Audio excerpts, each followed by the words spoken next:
കോതമംഗലത്തെ നിയുക്ത MLA ഷിബു തെക്കുംപുറത്തിന് Keerampara saint Sebastian's പള്ളിയിൽ സ്വീകരണം നൽകി. കീരമ്പാറ സെന്റ് സെബാസ്റ്റ്യൻസ് പള്ളിയിലെത്തിയ ഷിബു തെക്കുംപുറത്തെ വികാരി ഫാദർ മാത്യു കൊച്ചുപുരയ്ക്കലിന്റെ നേതൃത്വത്തിലാണ് സ്വീകരിച്ചത്. സമ്മേളനത്തിൽ ജോൺസൺ കറുകപ്പിള്ളിൽ പ്രസംഗിച്ചു. മണ്ഡലത്തിന്റെ പുരോഗതിയിലേക്ക് നയിക്കുന്ന പദ്ധതികളും ജനക്ഷേമ പ്രവർത്തനങ്ങളും നടപ്പാക്കുമെന്ന് ഷിബു തെക്കുംപുറം പറഞ്ഞു. അതോടൊപ്പം തന്നെ നമ്മുടെ മുന്നിലൂടെ പോകുന്ന ആലുവ മൂന്നാർ രാജപാത ഞാൻ കഴിഞ്ഞ ദിവസം പിതാവിനെ കണ്ടപ്പോൾ പിതാവ് ശക്തമായി ആവശ്യപ്പെട്ടു ആ പാത തുറന്നു കിട്ടുവാനുള്ള എല്ലാ നടപടിയും സ്വീകരിക്കുന്നത്.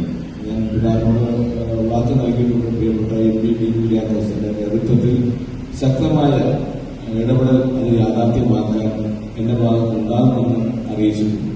അത് തീർച്ചയായും നമുക്ക് വലിയ നേട്ടം ഉണ്ടാക്കാൻ കഴിയുന്ന ഒരു വലിയ മുന്നേറ്റമായിരിക്കും.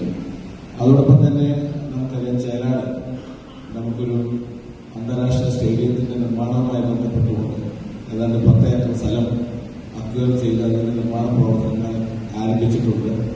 അത് നമുക്ക് ഇടയ്ക്ക് വെച്ച് നിർത്തേണ്ടി വന്നു. ഇനി നമുക്കത് പൂർത്തിയാക്കാം. GTV news, Keerampara.